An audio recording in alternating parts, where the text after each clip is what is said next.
కూడి వచ్చిన మీ అందరికీ కూడా ప్రభు అయిన యేసుక్రీస్తు నామములో శుభములు వందనాలు తెలియజేసుకుంటూ ఈరోజు దేవుడు రాయించిన మహాజ్ఞాన సంగతులను కొన్ని మనం నేర్చుకుందాం, తెలుసుకుందాం.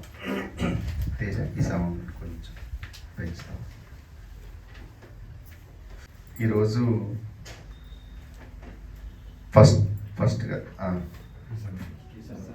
డిసెంబర్ 1 అంటే క్రైస్తవులకు నెల సీజన్ అన్నమాట.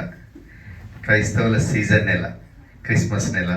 అందరికీ నూతన సంవత్సరం మరొక దయా కిరీటంగా దేవుడు అనుగ్రహిస్తున్నాడన్న సంగతి ఎరిగి సంతోషభరితులవుతుంది. ఈరోజు ప్రపంచంలో ఎక్కువ బిజినెస్ జరిగే నెల అంటే క్రైస్తవ దేశాల్లో కూడా ఎక్కువ బిజినెస్ ఏ నెలలో జరుగుతుందంటే డిసెంబర్ మాసంలో. తినేటోళ్ళు తింటారు, తాగేటోళ్ళు తాగుతారు, సంతోషపడేవాళ్ళు సంతోషిస్తారు. ఆ విధంగా జరుపుకునే నెల. అయితే ఈ నెలలో ఇంకొక ప్రాముఖ్యమైన విషయం కూడా జరుగుతుంది మన సంఘాలలో, క్రైస్తవ సంఘాలు అనబడే సంఘాలలో. ఈరోజు మన పాఠం వచ్చేసేసి వాగ్దానం. వాగ్దానం అనేది ఏంటి? వాగ్దానం అంటే ఏంటి? మనకు దేవుడు ఇచ్చిన వాగ్దానం ఏంటి? అది ఒక్కసారి మనం ఆలోచన చేస్తాం బైబిల్ గ్రంథంలోనికి. వాగ్దానం అంటే దేవుడు మనుషులకు ఇస్తానని ఇవ్వబోయేది. మనకు ఈ లోక సంబంధమైన తెలియాలంటే ఎన్నికల కంటే ముందు మనకు కాంగ్రెస్ పార్టీ ఒకటి వాగ్దానం చేసింది. ఏది? 6 గ్యారంటీలు. 6 గ్యారంటీలు అంటే మేము గెలిస్తే ఇవి చేస్తాం అనేది వాగ్దానం. అంటే వాగ్దానం చెప్పి వాళ్ళు దాంట్లోకి వచ్చారు. ఏ దాంట్లోకి? అధికారంలోకి వచ్చారు. అది చెప్పేది వాగ్దానం, అంతే కదా. అయితే చెప్పేది వాగ్దానం అయితే ఇప్పుడు క్రైస్తవ సంఘాలు అనబడే సంఘాలలో ఈ నెలలో ఇంకొక ప్రాముఖ్యమైన సంగతి, డిసెంబర్ 25 తారీఖు నుంచి జనవరి 1 వరకు వాగ్దానాలు అని ఇస్తారు. మనందరికి తెలిసినది. వాగ్దానాలు అంటే అక్కడ గల్లపెట్ట పెడతారు, పక్కన ఒక పళ్ళెంలో ఇలాంటి వాగ్దానాలు నేను తెప్పించిన కొన్ని ఇలాంటి వాగ్దానాలు ఇస్తారు అందరికీ. అంటే తీసుకోమంటారు, అట్లా ఎవరంటే వాళ్ళని తీసుకోమంటారు. ఇది నిజంగా కూడా దేవుడు మన కొరకు రాయించి ఇచ్చిందా? నీ కొరకు నా కొరకు రాయించి ఇచ్చిందా? వాగ్దానం అంటే ఇది ఎప్పటిదాకా పనిచేస్తుంటారు మళ్ళీ అంటే 1 సంవత్సరం కోసమే. మళ్ళీ సంవత్సరం మళ్ళీ ఇంకోటి తీసుకుంటాం. మరి ఈ వాగ్దానం అనేది మన జీవితాల్లో నెరవేరుతుందా? నిజానికి కూడా దేవుడు మాట్లాడి నీకు ఇస్తున్నదేనా? దేవుడు రాయించిన మాటనే మనం ఇచ్చేది వాగ్దానం అంటాం, వాక్యమే అంటాం. కానీ మరి నిజానికి కూడా ఇది మనకే ఇస్తున్నాడా దేవుడు? నీకు నాకు ఇస్తున్నాడా? మరి ఇచ్చి నెరవేరుస్తాడు కదా. మరి సంవత్సరంలో ఇది జరగాలి. జరగాలంటే ఆయన ఇస్తే నెరవేరుస్తాడు, ఆయన ఇవ్వకపోతే నెరవేర్చాడు. కొన్ని వాగ్దానాలు మనం చూద్దాం మట్టుకు. కొన్ని నేను మీకు తెచ్చిన కొంచెం మీకు అవగాహన కలిగించాలంటే మన అందరికి అవగాహన కల్పించుకుందామని చెప్పేసి ఇక్కడ ఒక వాగ్దానం ఇచ్చిండు.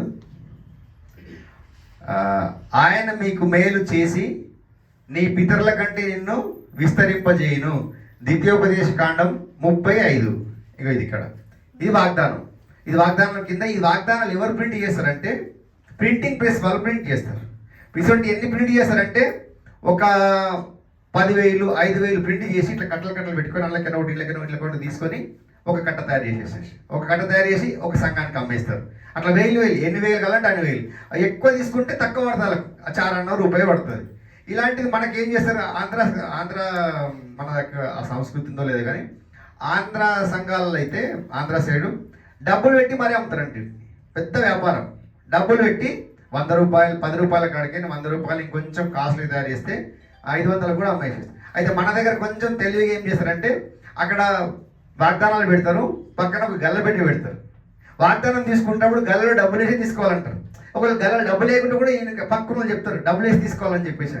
ఇది పెద్ద వ్యాపారం వాస్తవానికి. అయితే ఈ మాటలు ఎవరికి రాసిండు అన్న ఒకసారి చూడండి. ద్వితీయోపదేశ కాండం తీయండి. ద్వితీయోపదేశ కాండము 30వ అధ్యాయం 5వ వచనం. ద్వితీయోపదేశ కాండము ఎవరైనా తీస్తే చదవండి. ద్వితీయోపదేశ కాండము నీ పితరులకు స్వాధీనపరిచిన దేశమున నీ దేవుడైన యెహోవా చేర్చును. నీవు దాన్ని స్వాధీనపరచుకున్నావు. ఆయన నీకు మేలు చేసి నీ పితరుల కంటే నిన్ను విస్తరింపజేసి. ఈ వాక్యం మొత్తం ఉన్నది కానీ వీళ్ళు ఎంత రాసిండ్రు? సగమే కట్ చేసి రాసిండ్రు. కలిపి చెరుపుతారు, కట్ చేసేస్తారు. పొల్లైనను అది తీయకూడదని చెప్తారు కదా దేవుడు. మరి వీళ్ళు ఏం చేశారు? మొత్తం వాగ్దానం కట్ చేసేసి మనకేదో మేలు జరిగేటట్లు, మనకు అవసరం ఉన్నట్లు మలుచుకొని రాసి ఇది ఒక్కటే ఇచ్చిర్రు. ఇది ఇచ్చిరంటే కనీసం ఇది ఎవరికి మాట్లాడినారు, ఎప్పుడు మాట్లాడిన ఆయన మొదటి అధ్యాయంలో చూద్దామన్నా. ఫస్ట్ ఎవరికి రాసిర్రు? ఇది 1వ అధ్యాయం. ఐగుప్తులోనికి యాకోబు వచ్చిన ఇశ్రాయేలులకు. ఇది ఇశ్రాయేల్ కాలంలో రాయబడిన మాట. ఇశ్రాయేల్ దేవుడు కొంతమందిని ఏర్పరచుకొని వారి కోసం వారి ప్రయాణంలో రాయబడిన మాటలు. ఇది కలిపి సగానికి మనకు అనుకూలంగా రాసుకున్నారు. మరి ఇది దేవుడు మాటలు రాయించింది దేవుడే, కానీ ఎవరి కోసం రాయించిండు?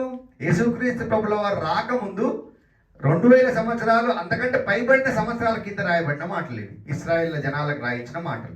మరి ఈరోజు నీకు ఇస్తున్నానంటే ఇది నీకు విస్తరింపజేయాలంటే ఇది ఎవరికి వచ్చింది? మెల్విన్. ఈ మెల్విన్ సంవత్సరంలో నెరవేరాలి. ఇది మెల్విన్ అంటే మా అల్లుని కొడుకు. ఆయన ఎప్పుడు 2 సంవత్సరాలు ఉంటాడు.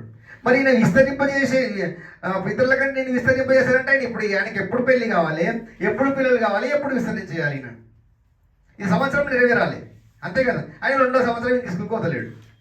ఇది ఆయన జీవితంలో నెరవేరుతుందా? ఒకవేళ నెరవేరకుంటే దేవుడు అబద్ధికుడు అవుతాడు కదా. ఇలా తప్పుదో పట్టేసి ఇంకొక మాట చదువుకుందాం. అదేవిధంగా ఇంకొక మాట చూసుకుందాం. చాలా ఉన్నాయి కానీ కొన్ని మట్టుకు మనకు అర్థం కావాలని చెప్పేసి నేను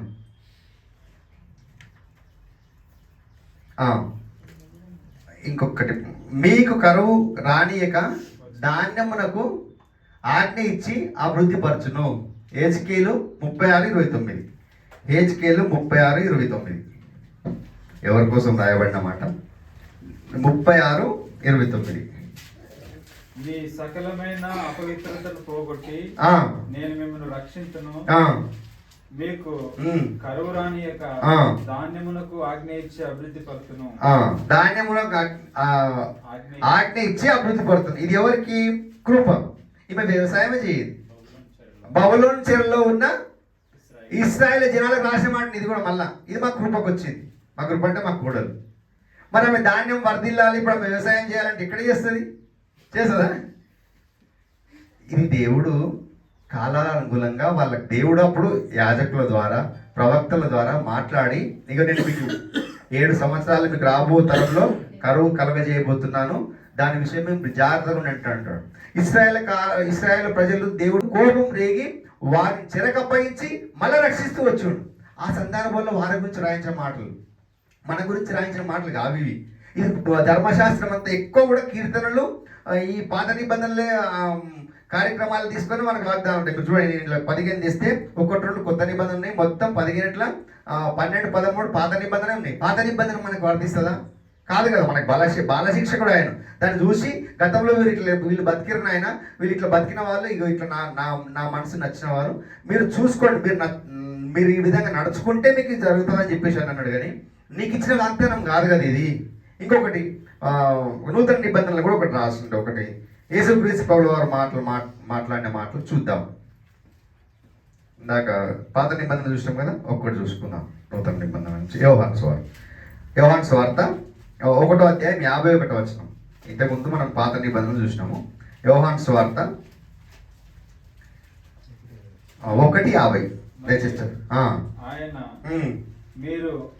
అంతకంటే ముందు ఒక వచనం చదవండి అన్న. ఒకటి లైన్ మీదకి. అందుకు యేసు అంజూరపు చెట్టు క్రింద నిన్ను చూచితినని నేను చెప్పినందువల్ల నీవు నమ్ముచున్నావా? వీటికంటే గొప్ప కార్యములు చూతువని అతనితో చెప్పాను. అయితే ఇది ఎవరితో మాట్లాడుతున్నమాట? యేసుక్రీస్తు ప్రభుల వారు ఆయన కాలంలో పుట్టిన నతానేలుతో మాట్లాడుతున్న మాట. వీళ్ళన్నీ కట్ చేసేసేసి వీటికంటే గొప్ప కార్యాలను చూద్దాం అంటే ఈయన ఎవరు? మెర్సీ, మా బిడ్డ. మరి ఇప్పుడు ఈమె ఏమో గొప్ప కార్యాలు చూస్తుంది కదా. ఇది యేసుక్రీస్తు ప్రభుల వారు మాట్లాడిన మాట నతానేలుతో మాట్లాడండి. మరి ఇది వచ్చింది మా బిడ్డకు వచ్చింది. మరి ఇది ఆడపిల్లకు వచ్చిన మాట కాదు కదా. ఆయన మాట్లాడిన మాట ఏంటిది? దేవుడు ఎవరితో మాట్లాడిండు? నతానేలు గారితో మాట్లాడిండు. మరి ఇది కృపకు వస్తే కృపకి ఎట్లా నెరవేరుతుంది? కాదు కదా. ఇలా అనేక విధమైన తప్పులు మనం ఈరోజు గుట్టిగా నమ్ముతున్నారు. క్రైస్తవ సంఘాలు అనబడేవారు గుడ్డిగా ఉన్నారు, మూగములు. వీరి గురించి ఒక మాట బైబిల్ గ్రంథంలో చక్కగా రాయించింది దేవుడు. ఒకసారి చూడండి, మార్క్స్ వార్త. వీరి గురించి, ఇలాంటి వారి గురించే దేవుడు రాయించిన మాట. మార్క్స్ వార్త 7వ అధ్యాయము 7వ వచనం. మానవులు కల్పించు పద్ధతులను దైవోపదేశం వ్యర్థముగా ఆరాధించుదురు. అయితే మానవులు కల్పించు కల్పన పద్ధతులు ఇవి. మానవులు కల్పించరా? ఇప్పుడు నిజంగా దేవుడు రాయించింది. ఇది ఇందాక మనం ఆలోచించి కంటిన్యూ చదవన్నది అని రాయబడినట్లు వేషధారులైన మిమ్మును గూర్చి యేషయా ప్రవచించిన ప్రవచనం సరి ఇదే. యేషయా గారు ముందే ప్రవచించారు ఇలాంటి వాళ్ళు వస్తారని చెప్పేశాను. ప్రవచించిన ప్రవచనం సరియే. కంటిన్యూ. మీరు దేవుని ఆజ్ఞను విడిచిపెట్టి మనుషుల పారంపర్య ఆచారమును గైకొనుచు, మనుషుల పారంపర్య ఆచారాలను గట్టిగా నిరాకరించరు. ఇది దేవుని ఆజ్ఞను నిరాకరించరని రాయబడింది. అయితే దేవుని ఆజ్ఞను మనం విడిచిపెడుతున్నాం. మనుషులు కల్పించే పద్ధతులు కదా ఇవి. ప్రింట్ చేసేది మనిషి, ప్రింటింగ్ ప్రెస్ ఆయన వ్యాపారం జరిగింది. ఇచ్చిటల్లో సంఘాలలో ఇచ్చే సేవకులు వాళ్ళు మంచిగా వ్యాపారం చేసుకుంటున్నారు. ఇది దేవుడు మీద దొబ్బేస్తున్నారు. తీరా అన్ని జనులు దీన్ని చూసి నిజంగా కూడా జరిగిందా అంటే వాళ్ళు ఏమనుకోవాలి? కొత్తగా వచ్చినవాడు ఒక ఆయన వస్తాడు, ఇంకా అన్ని విషయాలు రాయారు మళ్ళా. అబ్రాహాంకు రాసిన అబ్రాహ్మా నేను చూపిన దేశం నువ్వు పో అంటాడు. అది రాయరు మళ్ళీ ఇట్లా. అది రాస్తే ఇప్పుడు నేను అంజన్న ఇప్పుడు మోహన్పేట ఇడిచి కాసారం ఇడిచి ఎక్కడో పోవాలి. మరి ఇప్పుడు వేరే పాకిస్తాన్కో బంగ్లాదేశ్కో పోవాలి. పోతారా? అది రాయరు మళ్ళీ, ఎందుకంటే మనకు మేలు జరిగే రాస్తారు. ఆ మేలు కూడా కట్ చేసి రాస్తారు. కాబట్టి ఇలా దేవుని బోధ విషయమే చాలా జాగ్రత్తగా ఉన్నారు. కలిపి చెరిపేడు అన్నాడు. అందుకే కొద్ది సందర్భంలో కొరింథీయుల రాసిన పత్రికలో కలిపి చెరిపేడి అనేకుల వల్ల ఉండక, కలిపితే చెడిపోతుంది. వీళ్ళు కలిపి చెరుపుతా ఉన్నారు. నిజానికి కూడా ఈరోజు వాగ్దానం మనకి ఇచ్చింది కాదు. మనకి ఇచ్చిన వాగ్దానాలు ఏంటో చూసుకుంటూ ముందుకు వెళ్దాం. మత్తయి సువార్త 12వ అధ్యాయము 36వ వచనం. మత్తయి సువార్త 12వ అధ్యాయము 36వ వచనం. నేను మీతో చెప్పినదేమనగా మనుషులు పలుకు వ్యర్థమైన ప్రతి మాటను గురించి విమర్శ దినమున లెక్క చెప్పండును. ఈరోజు సంఘాల్లో చేస్తున్న సేవకులు జాగ్రత్త. వ్యర్థమైనవి చేస్తున్నారు. విమర్శ దినమున మీకు లెక్క ఉంటుంది, బాగా చెప్తా. కాబట్టి దేవుని వాక్యమును కలిపి చెరిపి వ్యర్థమైన మట్టుకు తిప్పుతున్నారు అందరు. వాళ్ళు పడింది కాక అనేకులను పడేస్తున్నారు, తప్పుతో పట్టిస్తూ ఉన్నారు. విమర్శ దినమైన లెక్క ఉంటుంది మీకు అని చెప్తా ఉన్నాడు. జాగ్రత్త ఉండమంటున్నాడు. అదే ఇంకా ముందుకు వెళ్దామమ్మా. లూకా రాసిన సువార్త 6వ అధ్యాయము 46వ వచనం. లూకా సువార్త. నేను చెప్పు మాటల ప్రకారం మీరు చేయక ప్రభువా నన్ను పిలుచుట ఎందుకు? నా యొద్దకు వచ్చి నా మాటలు విని వాటి చొప్పున చేయి ప్రతి వాడు ఎవరిని పోలి ఉండునో నీకు తెలియచ్చు. ఇప్పుడు రాత్రి అంతా కూడా ఆల్ నైట్ ప్రేయర్ అంటారు వాళ్ళు సంఘాల్లో చూస్తే. ప్రార్థనలు ఒకరైనా ఒకరు గంట అర్ధగంట బట్టి ప్రార్థనలు. మన నిజానికి ఉదయానుసారంగా ప్రార్థనలు చేయరు. అంటే నేను విమర్శిస్తున్నాను, మీరు ఏమనుకోకండి దయచేసి. కానీ ప్రభువా అని పిలుచుడేందుకు? నేను చెప్పినట్టు బ్రతకమంటున్నాను కదా. నేను చెప్పిన మాట ప్రకారం బ్రతకాలి. కానీ మీ ఇష్టానుసారంగా మీరు పెట్టుకొని మనుషులు కల్పించి, మరి దానికి మనకు ఉదాహరణ విశ్వాసం ఒకటే, బాప్తిసం ఒకటే, సువార్త ఒకటే. మరి మనకంటే ముందు అపోస్తులు చేయాలి ఈ వాగ్దానాల కార్యక్రమాన్ని. చేసిర్రా? మరి యేసు ప్రభు మన ఈ సిస్టమ్ పాటించిందా? లేదు కదా. మరి ఇక గుడ్డిగా ఎందుకు నమ్ముతున్నాం మనము? ఎవరు చెప్పిందని? నిజానికి కూడా ఇక్కడ బైబిల్లో అపోస్తుల బోధ ఎందును, రొట్టె విరుచుటను, సహవాసం అందును, ప్రార్థన ఎందును, ఏడో తెగకుండా ఉండమన్నాడు. ఇవే కదా మనం చేయమన్నది. మరి వాగ్దానాలు ఎక్కడైనా వచ్చినాయి? వస్తే మనం ఎంత దేవుని తప్పు అన్యజనుల మధ్యన ఆయన నామాన్ని దూషించలాగా చేస్తున్నాం. మనమే మరలా క్రీస్తును శిలువ వేస్తున్నాం. అన్యజనులు నమ్మరు కదా. వాగ్దానం అంటారు ఏంద్రని అనేది జీవితం నెరవేరుతుందా? కాదు కదా. అందుకే బహు జాగ్రత్తగా ఆయన మాట ప్రకారం, ఆయన ఆజ్ఞ ప్రకారం బ్రతకమన్నాడు. ప్రభువా అని పిలిస్తే ఆయన పలకడు. ఒక నాడు లెక్క ఉంటుంది నీకు. నీ నామంలో వాగ్దానం లేలేదా, నీ నామంలో ఆన్లైన్ ప్రార్థన చేయలేదా అంటే ఆ రోజు లెక్క చెప్పాలి. మరి నువ్వు ఆయన మాట ప్రకారం బ్రతకమన్నాడు. ఏ విధంగా బ్రతకమన్నాడు చూద్దాం ముందుకు. మత్తయి సువార్త హెబ్రీ రాష్ట్ర పత్రిక హెబ్రీయులకు రాసిన పత్రిక 10వ అధ్యాయం 36వ వచనం. హెబ్రీయులకు రాసిన పత్రిక మీరు దేవుని చిత్తమును నెరవేర్చిన వారై వాగ్దానం పొందు నిమిత్తము ఓర్మి అవసరమైనది. ఇక్కడ చెప్తున్నాడు చూడండి, వాగ్దానం పొందు నిమిత్తము ఓర్మి అంటే ఓర్మికి అవసరమైనది. మీకు ఏ వాగ్దానం ఉన్నది? మీరు పొందబో వాగ్దానం నిమిత్తము. ఇది మనకు రాయిస్తున్న మాటలు, ఇవి దేవుడు రాయించిన వాగ్దానం. ఇది ఏది? మీరు దేవుడి చిత్తం నెరవేర్చిన వారై. ఆయన చిత్తం ఏంటో మనం తెలుసుకోవాలి. మన ఇష్టానుసారంగా మనం నడవకూడదు. ఆయన చిత్తం ఏంటిది? ముందుగా సిద్ధపరిచిన సత్క్రియలు చేయటకై మనం యేసుక్రీస్తునందు సృష్టింపబడిన వారమై ఆయన చేసిన పని అయి ఉన్నాం. బైబిల్ అంతా అక్కడ. మనం బైబిల్ అడగాలి. ఎక్కడ పోయినా ఒకటే జవాబు వస్తుంది మనకు. ఆ రెండు జవాబులు, నీకు ఒక జవాబు, నాకు ఒక జవాబు రాదు. కరెక్ట్గా దాన్ని పరిశీలన చేస్తే మనకు అర్థమవుతుంది. ఎందుకంటే ఇక్కడ ఒక దగ్గర వీళ్ళకి ఆ వాగ్దానాలు ఇచ్చి మనకి ఇవ్వకుండా కాదు. వాగ్దానం అంటే దేవుడు ఇచ్చేది మనం ముందుకు తెలుసుకుందాం.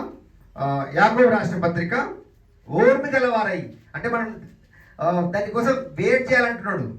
నువ్వు నా ఆజ్ఞ ప్రకారం బ్రతకమంటున్నాడు. యాకోబు రాసిన పత్రిక 1వ అధ్యాయం 12వ వచనం. యాకోబు రాసిన పత్రిక శోధన సహించువాడు ధన్యుడు, అతడు శోధనకు నిలిచిన వాడై ప్రభువు తన ప్రేమించిన వారికి వాగ్దానం చేసిన జీవకిరీటము పొందుము. ఓర్పును సహించమంటున్నాడు. శ్రమలు ఉంటాయి భూమి మీద చక్కగా బ్రతకాలంటే. సత్యం కోసం పాటుపడాలంటే కష్టాలు ఉంటాయి. క్రీస్తు శరీరం అందు శ్రమ పడిన కనుక మీరును అట్టి మనసును ఆయుధం చేసుకోమన్నాడు. ఓర్పు కలిగి ఉండమంటున్నాడు. జీవ కిరీటం అంటున్నాడు. జీవ కిరీటం అంటే ఎక్కడ వస్తుంది? భూమి మీద వస్తుందా మనకు? ఈ సంవత్సరం మట్టికి వస్తుందా 2025లో? కాదు కదా. ఓర్మి కలిగి ఉండమ అవసరం అంటున్నాడు. అంటే ఓర్పుతో ఉండమంటున్నాడు, ఎదురు చూడమంటున్నాడు. ఆయన ఆజ్ఞ ప్రకారము నడుచుమంటున్నాడు. నడుచుకుంటే మీకు సిద్ధపరచబోయే జీవ కిరీటం ఉన్నది అని అంటున్నాడు. ఇంకా అంత ముందుకెళ్ళి చూసుకుందాం. తీతు రాసిన పత్రిక 1వ అధ్యాయము. తీతుకు రాసిన పత్రిక 1వ అధ్యాయము. తీతుకు రాసిన పత్రిక 1వ అధ్యాయము 1 నుంచి చదువుకుందాం. దేవుడు ఏర్పరచుకున్న వారి విశ్వాసం నిమిత్తమును నిత్య జీవమును గుర్చిన నిరీక్షణతో కూడిన భక్తికి ఆధారమగు సత్య విషయమై అనుభవ జ్ఞానం నిమిత్తమును దేవుని దాసుడును యేసుక్రీస్తు అపోస్తుడైన పౌలు మన అందరి విశ్వాస విషయంలో నా నిజమైన కుమారుడు తీతుకు రాసిన కంటిన్యూ ఆ నిత్య జీవమును అబద్ధమాడనేరని దేవుడు అనాది కాలమందే వాగ్దానం చేసాను. ఏం చేసిండు? మళ్ళీ ఇక్కడ అనాది కాలంలోనే మన వాగ్దానం చేసిండు. అబద్ధం ఆడనేడు అంటున్నాడు దేవుడు. మనకు చేసిన వాగ్దానం అబద్ధం ఆడనేడు. మరి వీళ్ళేమో సంవత్సరం నెరవేర్తాను ఇస్తున్నాడు. దేవుడు ఏం చెప్తున్నాడు? అబద్ధం ఆడనేరని దేవుడు వాగ్దానం ఇచ్చిండు. ఏమిచ్చిండు? అసలు నిత్య జీవం అని ఇచ్చిండు. నిత్య జీవము ఇస్తానన్నాడు. ఇది అబద్ధం ఆడనేరని దేవుడు అనాది కాలంలోనే వాగ్దానం చేసాను. కానీ ఇప్పుడు మన రక్షకుడైన దేవుని ఆజ్ఞ ప్రకారము నాకు అప్పగింపబడిన సువార్త ప్రకటన వలన తన వాక్యమును యుక్త కాలమందు బయలుపరచెను. అపోస్తలుడైన పౌలుకు జీవకిరీటం ఉందని ఆయన గ్రహించిండు. ఆయనకు అప్పగింపబడిన వాక్యము నిమిత్తం ఆయన పని చేస్తా ఉన్నాడు. ఆయన పని నిర్వహించుకుంటూ ఆయనకు ఒక కిరీటం ఉందని ఆయన ఆశపడుతున్నాడు. వాక్యం కొరకు ఆయనకు ఉన్నదంటే మనకు లేదా? అపోస్తలు కూడా మనకు ఉన్నట్లే కదా. మనం కూడా వాళ్ళు ఫాలో అవ్వాలి కదా. దేవుడు అది చెప్పిండు కదా. అపోస్తలు బోధన ఇందాక మనం మాట్లాడుకున్నాం కదా. అట్లా ఇంకా కొంచెం ముందుకు పోతే 2వ పేతురు 3వ అధ్యాయం 13వ వచనం. పేతురు రాసిన 2వ పత్రిక 3వ అధ్యాయం 13వ వచనం. అయినను మనము ఆయన వాగ్దానమును బట్టి కొత్త ఆకాశము కొరకును కొత్త భూమి కొరకును కనిపెట్టుచున్నాము. ఒక్క నిమిషం. అయితే ఆయన వాగ్దానం కొత్త భూమి కొత్త ఆకాశం ఇస్తా అన్నాడు. ఎప్పుడు ఇస్తా అన్నాడు? ఈ భూమి గతిస్తుంది, ఈ ఆకాశములు ఈ సృష్టి మొత్తం గతిస్తాయి, కొత్త భూమి వస్తుంది, కొత్త ఆకాశం వస్తుంది, అది ఇస్తానని వాగ్దానం చేసిండు. ఈ భూమి మీద వాగ్దానాలా? భూమి మీద వాగ్దానాలు ఎవరు చేసిండు? పితరులైన ఇశ్రాయేలే చేసిండు. ఆయన బతకడానికి చేసిన మాటలు అవి మనకి ఇచ్చిన వాగ్దానాలు అంటాం మనం. తప్పు కదా? ఇప్పుడు వాగ్దానం చేసిండు, వాగ్దానం చేసి దేవుడు నెరవేరుస్తాడు. ఇప్పుడు నోవాహుకు చెప్తాడు, ఒక ఓడను కట్టుకో, చిత్తుమానక చిత్తుసారక మ్రాను తీసుకొని ఓడగట్టమని మీకు వచ్చింది అనుకో. ఇప్పుడు బైబిల్లో మీకు రాసి నేను వాగ్దానంలో పెట్టినాను. మరి ఇప్పుడు రేపటి నుంచి రవి అదే తయారు చేయాలి, ఇక ఓడని తయారు చేసుకోవాలి. అది రాయరు మళ్ళా, ఎందుకంటే అది కూడా వాక్యం నుంచి వచ్చిందే కదా, వాక్యమే కదా. కాబట్టి ఇలాంటి మనం మాయలో ఉండకుండా నిజమైన వాగ్దానం ఏది? నిత్య జీవం, జీవ కిరీటం, అది మనకు ఉంచినన్నాడు. దానికోసం ఓర్మి కలిగి ఉండమంటున్నాడు, ఓపిక కలిగి ఉండమంటున్నాడు, ఆజ్ఞ ప్రకారం నడుచుకోమంటున్నాడు. సత్యవాక్యమును సరిగా వినాలి, విభజించాలి, వాటిని బోధించాలి, వాటి ప్రకారం మన బ్రతుకులు సరి చేసుకొని నడవాలి. ఇంకా ముందుకు వెళ్దాం, లాస్ట్ చూసుకుందాం చివరిగా. మనకు మొదటి యోహాను 2:25, మొదటి యోహాను 2:25. నిత్య జీవం అనుగ్రహించునన్నది ఆయన తానే మనకు చేసిన వాగ్దానము. ఇది నిత్య జీవం అనుగ్రహించు అన్నదే ఆయనే తనకు మనకు చేసిన వాగ్దానము. చూడండి మళ్ళొకసారి యోహాను రాసి అందరూ చూడాలి మాట. ఈ వాగ్దానం నిత్య జీవం కొరకు భూమి మీద మనకి ఇచ్చిన ఆయుష్ కాలం, నీకు 60-70 సంవత్సరాలు, 5-10 సంవత్సరాలు ఎప్పుడు ఇచ్చినా సరే దాని కొరకు మనం బ్రతకాలి. ఆయనే మనకు చేసిన వాగ్దానం, ఇది వాగ్దానం. మరి ఇది ఏదో ఇచ్చింది, మనుషులు ఇచ్చింది వాగ్దానాలు అంటే ఎట్లండి? ఎంత తప్పులో ఉన్నాం మనం, ఎంత నిజానికి గుడ్డిగా నమ్మితే అర్థమవుతుంది మనకు. ఇది నిజానికి కూడా దేవుడు ఇచ్చిందా? మరి ఇది ఎంతమంది జీవితాల్లో నెరవేరు? 20 సంవత్సరాలు, 30 సంవత్సరాలు తీసుకున్నారు, ప్రతి సంవత్సరం తీసుకుంటారు. వాళ్ళు ఎవరికి వాళ్ళు చూడరు. ఇక ఆ సంవత్సరం తీసుకున్న వాగ్దానం కోసం రాత్రి అంతా ప్రార్థన, ఇంట్లో అందరూ సంతోషంగా ఉంటారు. బ్రదర్ నీకేం వాగ్దానం వచ్చింది, బ్రదర్ నీకేం వాగ్దానం వచ్చింది, అందరిని బట్టి సంతోషిస్తూ ఉంటారు. అందరిని బట్టి మనం సంతోషించకూడదు. ఆయన ఆజ్ఞ ప్రకారం బ్రతకడానికి సంతోషించాలి. ఆయన ఆజ్ఞ ప్రకారం బ్రతకకపోయినందుకు దుఃఖపడాలి. ఆజ్ఞ ప్రకారం బ్రతికితే ఆయనే తాను మనకు చేసిన వాగ్దానము. అది ఏ విధమైన వాగ్దానము? నిత్య జీవం. నిత్య జీవం అంటే భూమి మీద ఉంటుంది, అది భూమి విడిచినట్టు ఉంటుంది. కాబట్టి అలాంటి వాగ్దానం కొరకే మనం అందరం స్థిరులై ఆయన ఆజ్ఞ ప్రకారం బ్రతకవలసిన వారమైన సంగతి తెలుసుకొని మనం బహు జాగ్రత్తగా వాక్యాన్ని పరిశీలించే వారమై ఉండాలని యేసుక్రీస్తు ప్రభువుల వారు చేసిన సువార్త ప్రకారం, అపోస్తులు బోధించిన బోధ ప్రకారం మనం అందులో ఉన్నామా లేదా అని గమనించుకుంటూ మనల్ని మనం సరి చేసుకుంటూ మనం రోజు దినదిన అభివృద్ధి చెందాలని కోరుకుంటూ ఈ చిన్ని మాటలు ముగిస్తున్నాను.